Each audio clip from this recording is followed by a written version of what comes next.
He came to fix a flickering light, but her whispered words in the dark held him there. When she said, "I haven't felt this alive in years," everything shifted. What happened next would haunt him forever.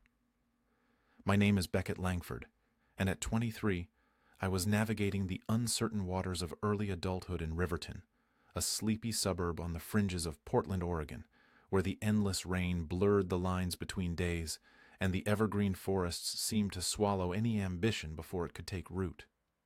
I'd scraped through community college with a degree in automotive tech, and now I spent my days at Gearshift Garage, elbow deep in grease, repairing transmissions and engines for locals who drove the same rusty pickups year after year.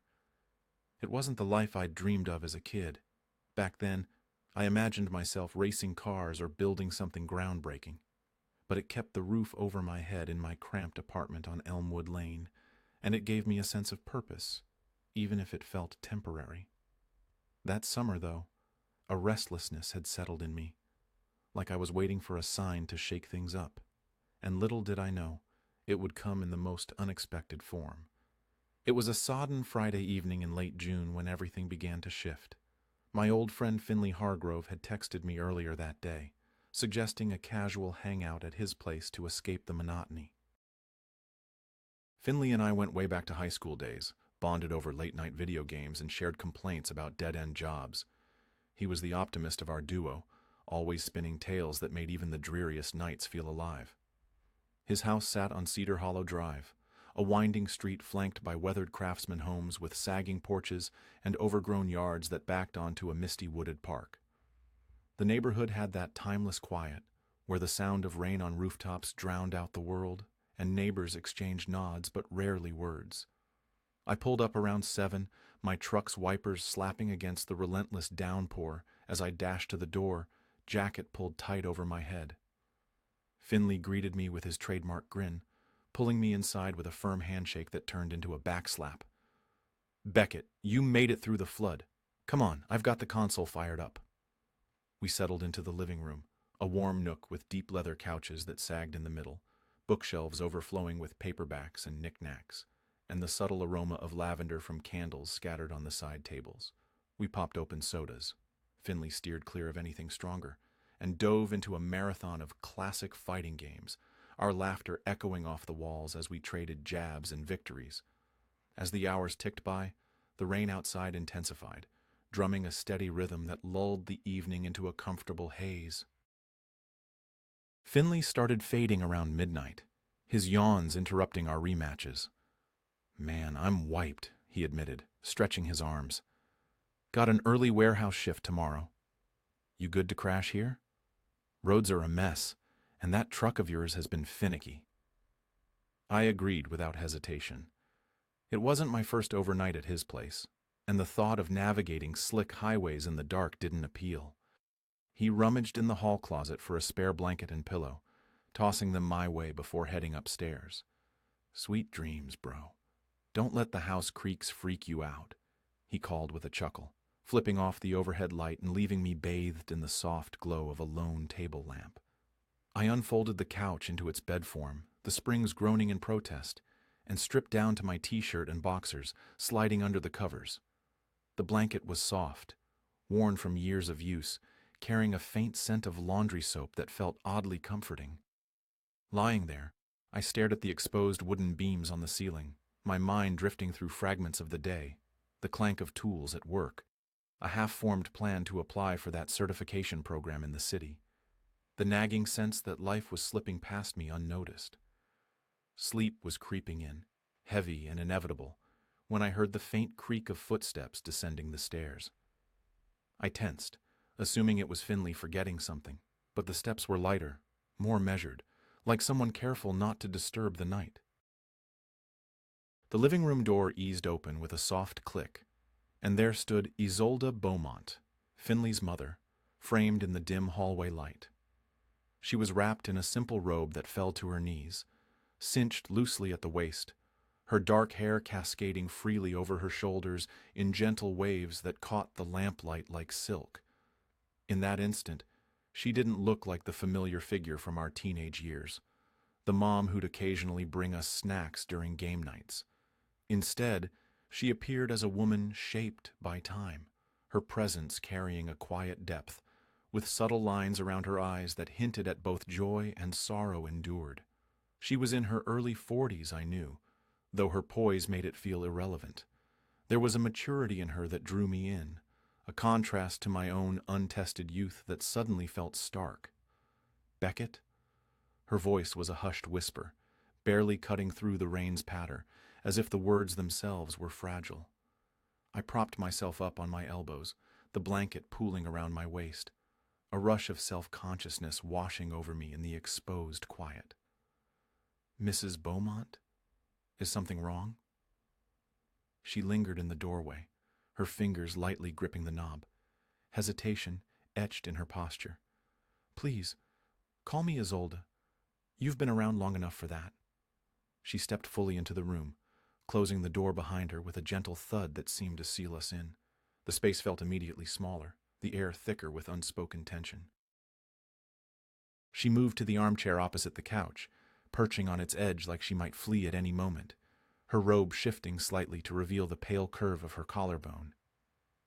I couldn't sleep. The rain always stirs up old thoughts.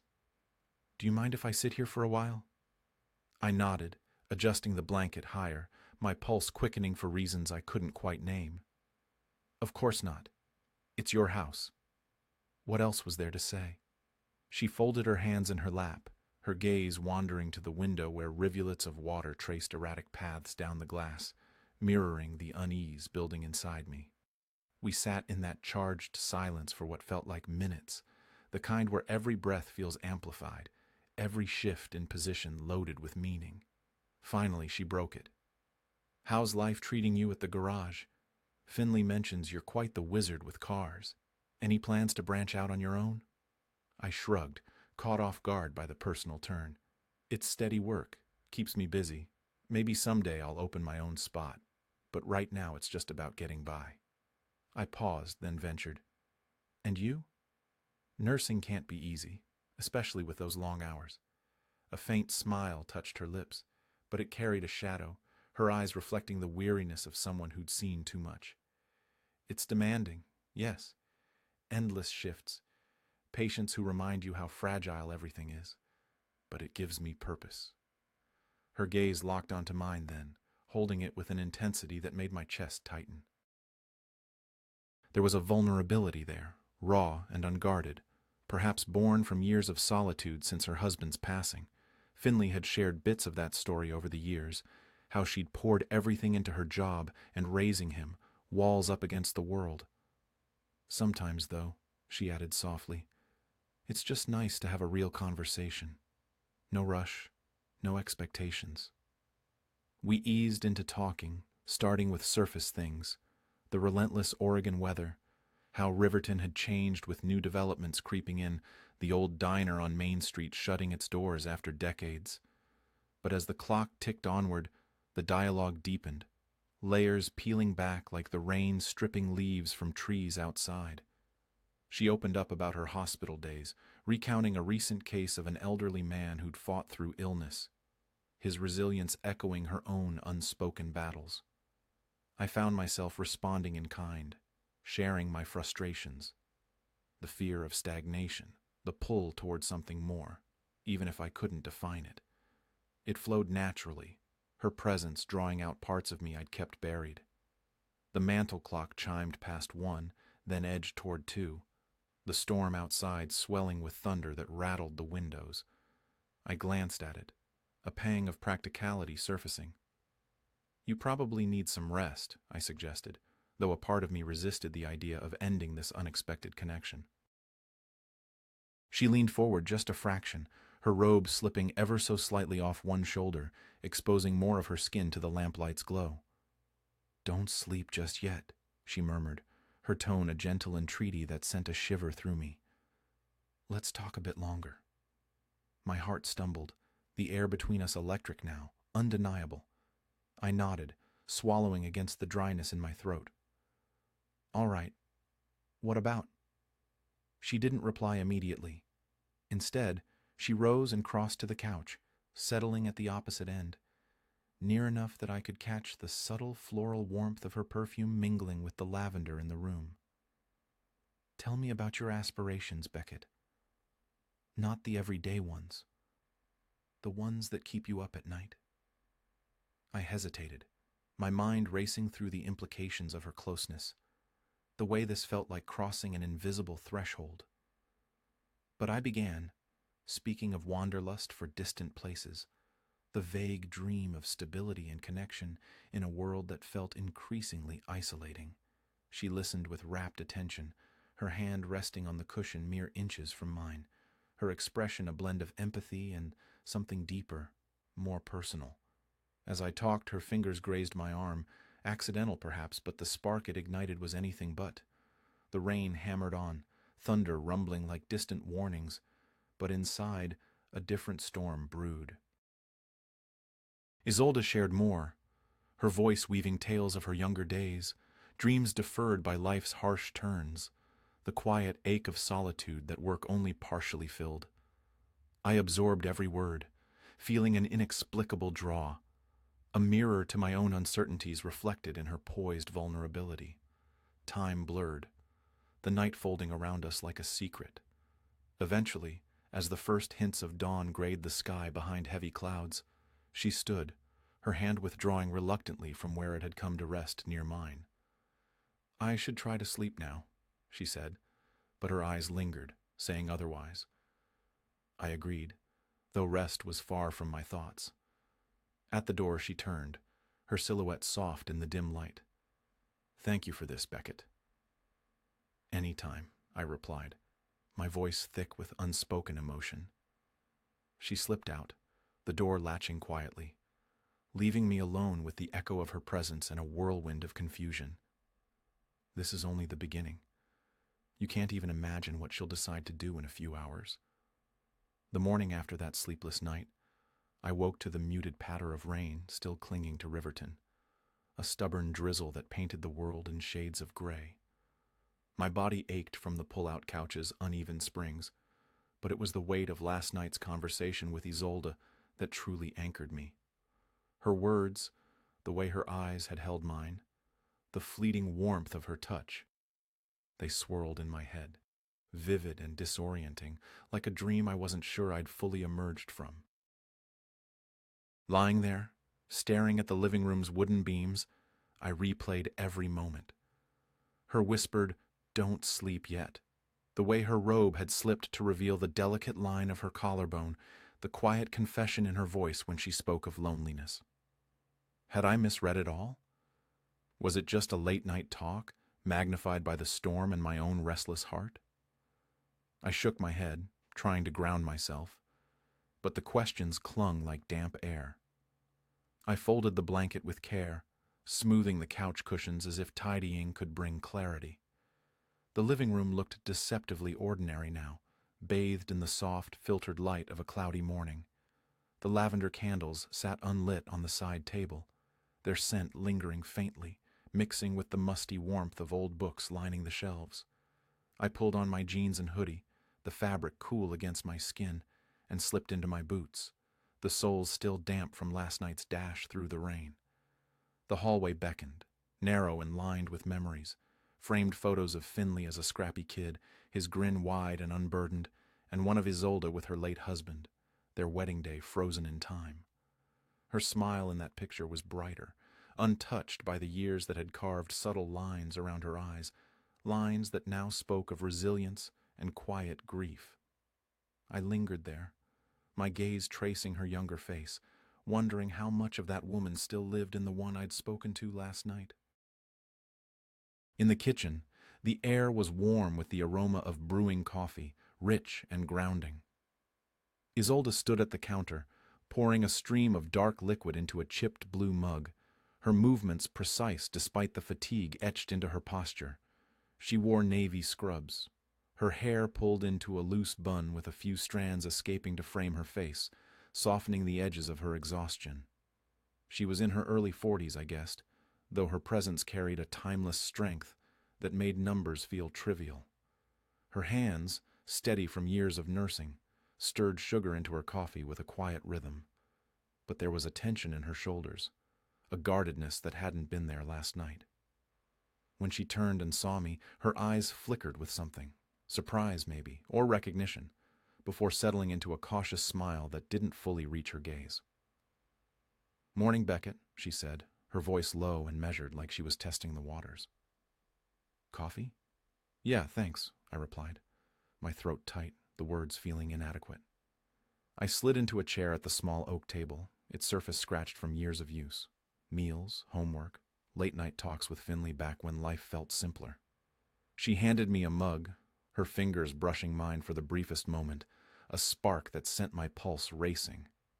I focused on the coffee, blowing on the steam to avoid her eyes, which seemed to see too much.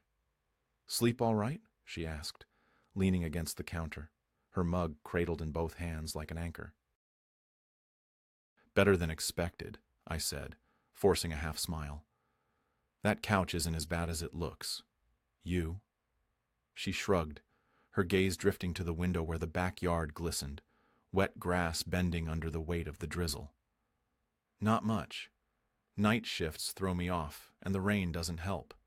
She paused, then added almost too softly, "But last night, it was good to talk." The words landed heavily, stirring the memory of our hours-long conversation, the way it had unfolded into something raw and unguarded. "Yeah," I said, my voice quieter than I meant. "It was."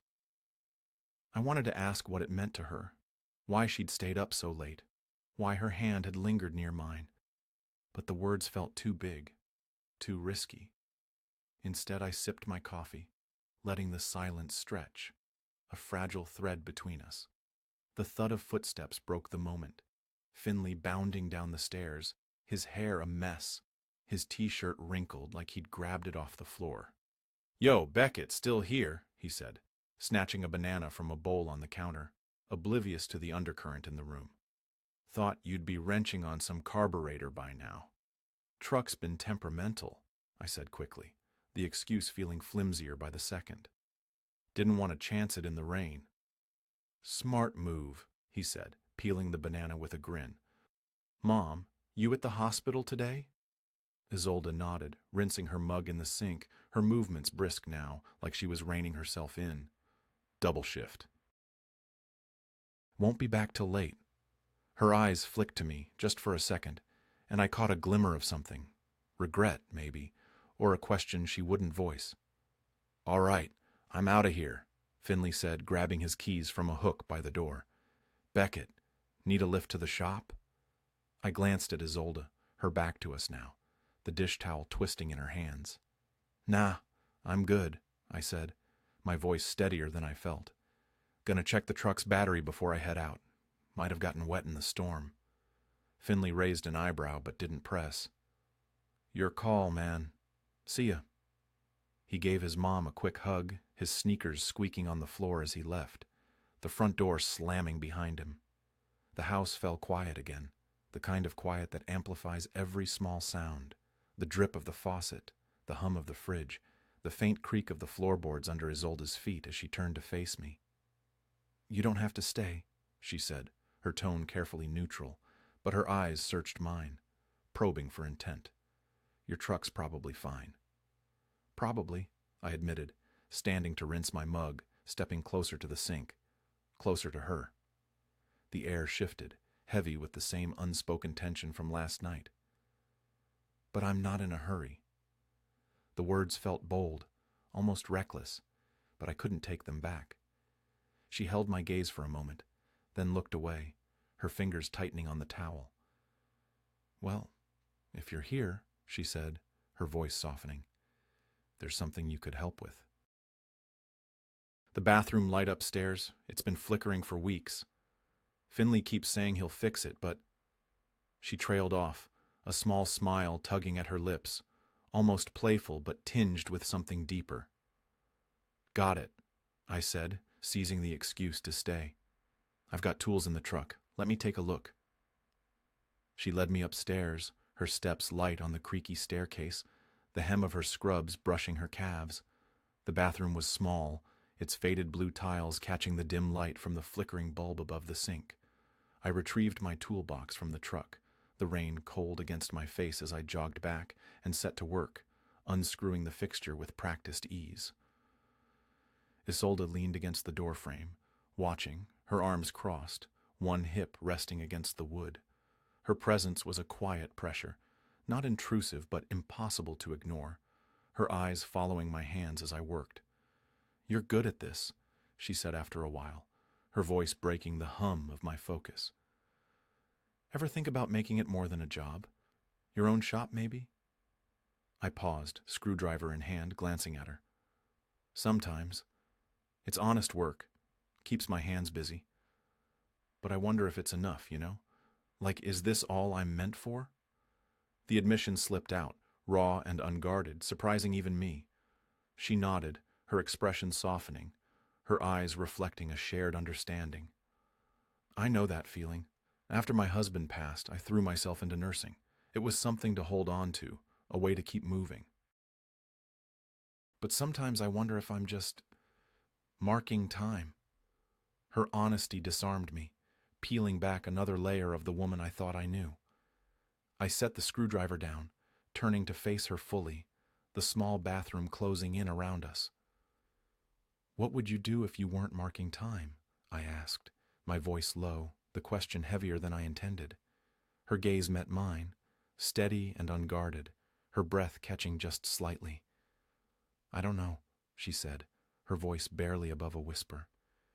"Maybe travel, see the world beyond Riverton, or just feel alive again."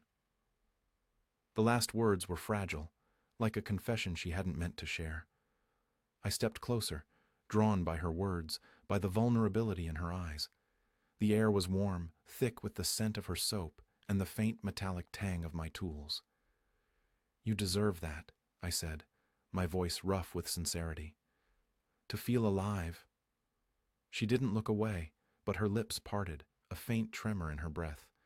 "Beckett, I'm too old for you, for this." The words were a shield, but they wavered, laced with doubt. "You're not," I said, my voice steadier now, conviction overriding my nerves. "You're not too anything." For a moment, time stopped. Her hand lifted, hovering near my arm, then fell back to her side as if she'd caught herself. "I have to get to work," she said, stepping back, her voice unsteady, like she was pulling herself back from an edge. "Thank you for fixing the light." She turned, leaving me in the bathroom, the bulb now steady overhead but the space feeling dimmer without her. I packed up my tools, my mind a tangle of emotions, want, guilt, confusion. Downstairs I heard her gathering her things, the jangle of keys, the zip of her bag. I wanted to call out, to say something to keep her there, but my voice stayed locked in my throat. Outside, the rain had slowed to a mist, the air sharp against my skin as I stepped onto the porch. Her silver hatchback sat in the driveway, a hospital sticker peeling at the corner of its bumper.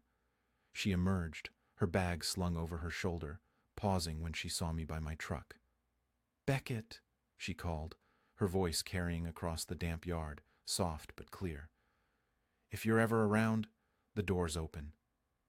My throat tightened, her words landing like a promise I didn't fully understand. "I'll keep that in mind," I said, holding her gaze for a moment too long. She climbed into her car and drove off, the taillights fading into the gray morning. I spent the day at the garage, but my hands moved on autopilot, my mind replaying her voice, her almost touch, the weight of her invitation. By evening I was back on Cedar Hollow Drive, parked a few houses down, staring at her dark windows, her car still gone. I didn't know why I was there, only that I couldn't stay away. What he'll say next will change everything, for her and for him. The day after that strange, charged morning dragged on like a slow bleed. I was back at Gearshift Garage, my hands buried in the guts of a rusted Chevy pickup, but my mind was nowhere near the engine block. It kept circling back to Isolde, her quiet invitation in the driveway, the way her eyes had lingered on me, heavy with something unspoken. "The door's open," she'd said, and those words had rooted themselves in me, growing thorns that pricked at every thought. I tightened a bolt too hard, the wrench slipping in my grip, and cursed under my breath, the sound swallowed by the hum of the shop's fluorescent lights. The other mechanics had already clocked out, leaving me alone with the clatter of tools and the faint smell of oil and metal. I stayed late, pretending to organize the workbench, but really I was stalling, avoiding the pull that kept drawing me back to Cedar Hollow Drive. Riverton streets were slick with fresh rain as I finally locked up, the sky a bruised purple that promised more storms. I climbed into my truck, the engine coughing before it caught, and drove without deciding where I was going. But I knew. The quiet of the shop had only amplified the memory of Isolde's voice, her hand hovering near mine in the bathroom, the way she'd said, "I'm too old for this," like she was trying to convince herself more than me. I was 23, still figuring out who I was, and she was a woman who'd lived a life I could only glimpse. Finley's mom, a widow, a nurse who carried the weight of others' pain. Yet, in those moments we'd shared, she wasn't just those things. She was Isolde, raw and real, and I couldn't shake the feeling that I'd seen something in her no one else had. I pulled onto Cedar Hollow Drive just past 9, the streetlights casting long shadows across the wet pavement. Isolde's silver hatchback was parked in the driveway, its hospital sticker catching the glow of her porch light. The house itself stood quiet, its windows glowing softly, like it was holding its breath. I parked a few houses down, my hands gripping the steering wheel, my heart thudding with a mix of anticipation and dread. What was I doing here? She was Finley's mom, for God's sake, my best friend's mother, a woman who'd known me since I was a gangly teenager sneaking extra cookies from her kitchen. I was just a kid to her, wasn't I? A fleeting distraction in her carefully ordered life. But the memory of her touch, the warmth of her hand on my arm, the way she'd leaned closer last night, it all told a different story, one I wasn't sure I had the courage to read. I sat there, engine idling, the rain starting up again, a soft patter against the windshield. My phone buzzed in my pocket. Finley, probably, checking if I was free tomorrow. I ignored it, guilt twisting in my gut. He had no idea I was here, no idea I was tangled up in thoughts about his mom. The thought of him finding out made my stomach lurch, but it wasn't enough to make me turn the key and drive away. I cut the engine, the silence rushing in, and stepped out into the cool night air, my boots splashing in shallow puddles as I walked to her door. The porch light bathed the steps in a warm amber glow, and I stood there, hesitating, my fist hovering before I knocked lightly, half hoping she wouldn't hear. The door opened almost instantly, as if she'd been waiting on the other side. Isolde stood there, still in her navy scrubs, her hair loose now, falling in soft waves that framed her tired but striking face. Her eyes, shadowed from her long shift, widened slightly when she saw me, a flicker of surprise giving way to something warmer, more complicated. She was in her early 40s, I knew, but in that moment she seemed both timeless and fragile, her beauty sharpened by the exhaustion she carried.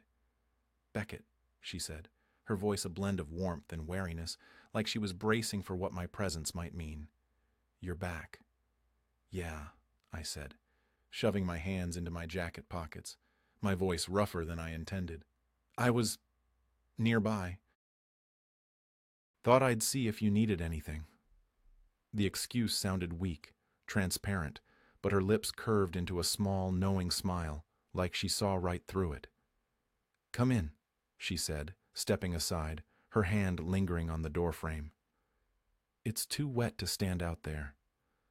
I followed her inside, the familiar scent of lavender and old books wrapping around me as we crossed the living room.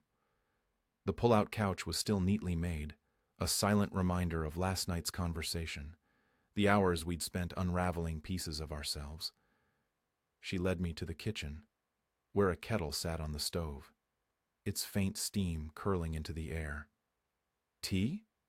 she offered, glancing back at me, her movements graceful but deliberate, like she was keeping herself in check. "Sure," I said, leaning against the counter, watching her fill the kettle. Her scrubs were slightly wrinkled, the fabric clinging softly to her frame, and I caught myself staring, then looked away, my face warming. She moved with a quiet efficiency, setting out 2 mugs, her hands steady despite the faint tremor I noticed when she reached for the tea tin.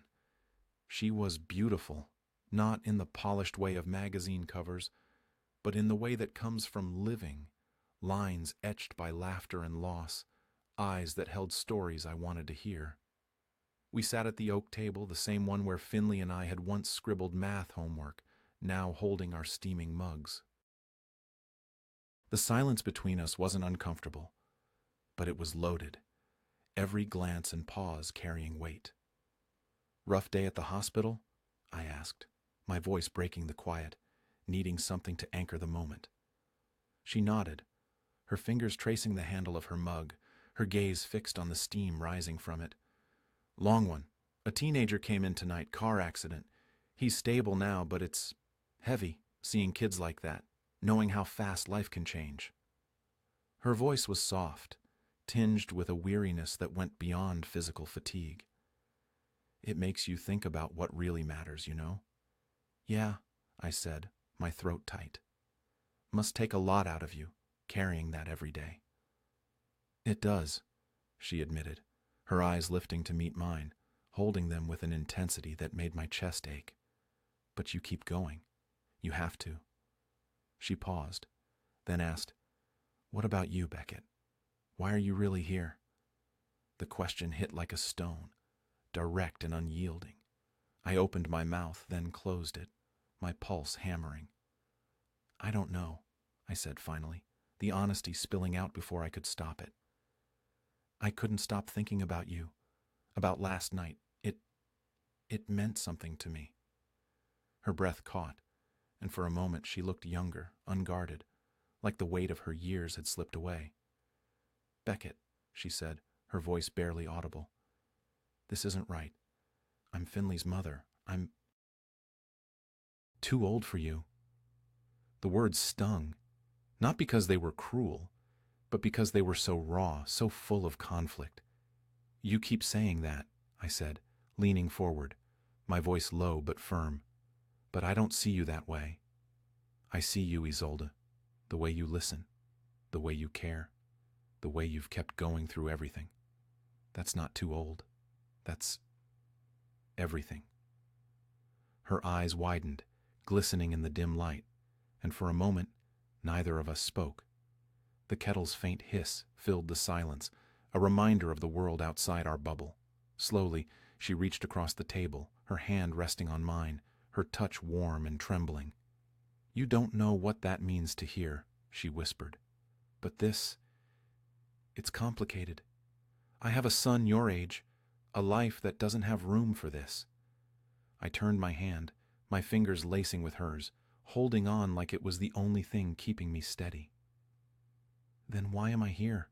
I asked, my voice rough with emotion. "Why did you stay up with me last night? Why tell me the door's open?" She froze, her hand still in mine, her eyes searching mine with a mix of fear and longing. "Because," she said, her voice breaking, "for the first time in years, I didn't feel so alone." The confession hung between us, heavy and fragile, like glass about to shatter. I leaned closer, drawn by her words, by the truth in her eyes. Her breath was warm against my cheek, her lips parted, and I could see the war within her, wanting and resisting, pulling and pushing away. My hand moved to her cheek, my thumb brushing her skin, soft and